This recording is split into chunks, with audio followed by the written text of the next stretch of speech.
Good evening, Madam Toastmaster, fellow Toastmasters, and most welcome guests. Do you have an item on your bucket list that you know deep down will never happen? I had such an item. It was skydiving. I say was because in a moment of wine-induced bravado, with a splash of delusion, I agreed to jump out of a perfectly good airplane. Perfectly good airplane, however, is debatable, but I'll get to that later. The weekend in Seattle started out on a terrific note. My friends were in good form, the fish were flying at Pike Place Market, and the wine was flowing everywhere. On one such dinner outing, my adrenaline junkie buddy had the bright idea that we should all go skydiving. We were very enthusiastic. Sure, sounds like fun. You only live once. By the next morning, however, our enthusiasm had waned. We were feeling lazy, uncomfortable from the night before, and the last thing we felt like doing was hurtling through the air at 130 miles an hour. My friend would not let up. So finally we decided it was worth risking death to shut him up. We drove out to the venue, and as we walked in, I immediately became discouraged. Everyone in there that worked there looked like they were about 16. Nonetheless, we went through training and were presented with a document to sign afterward that had the word death in it about 85 times.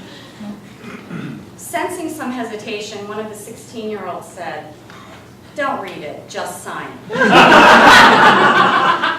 I thought was actually pretty good advice. I became more encouraged when I met my tandem instructor. Vladimir was on the Russian skydiving team, and he had jumped over 11,000 times.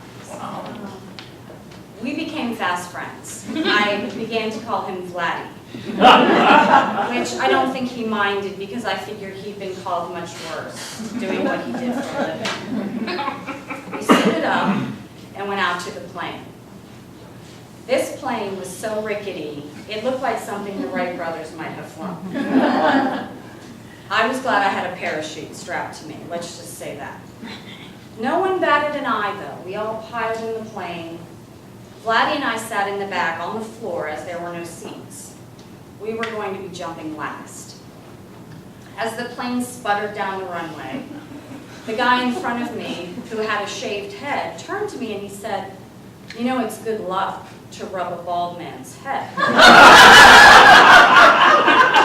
I thought, well, there's a line I've never heard before. So I obliged him.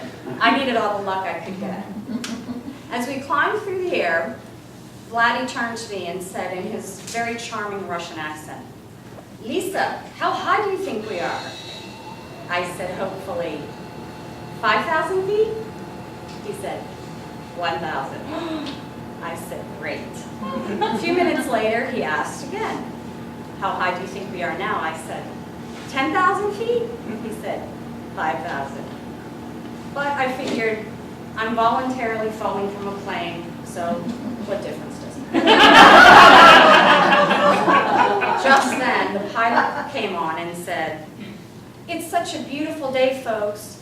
We're going to be jumping not from 10,000 feet, we're going to be jumping from 14,000 feet. Great, I thought, here we go. I looked around me and I noticed everyone was so relaxed. I couldn't believe it. It was like they were going on a morning stroll. So I began to become very comfortable. I thought, this is going to be a piece of cake. The time came for us to start bailing out. Vladdy and I watched everyone make their leap out of the plane. We scooted up to the door. I looked out, and I think my eyes got as big as baseballs. And I had a moment of reality.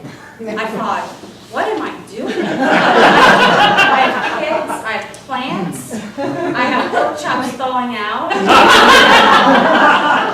But there's no time for that. We pushed out and went into free fall. Now, in between praying, I remembered something from training. surprisingly.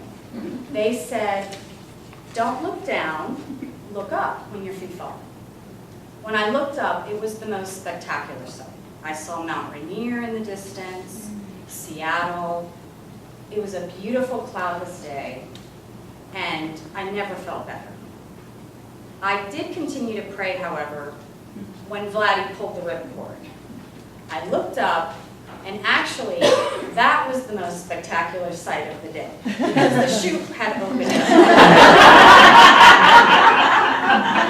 I began to relax as we made our way down, and I'd never felt so exhilarated and happy. And I got the whole adrenaline junkie rush idea.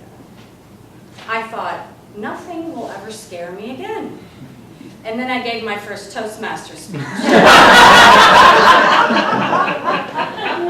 All in all, it was a wonderful experience, and I highly recommend it. Just don't ask me to do it again.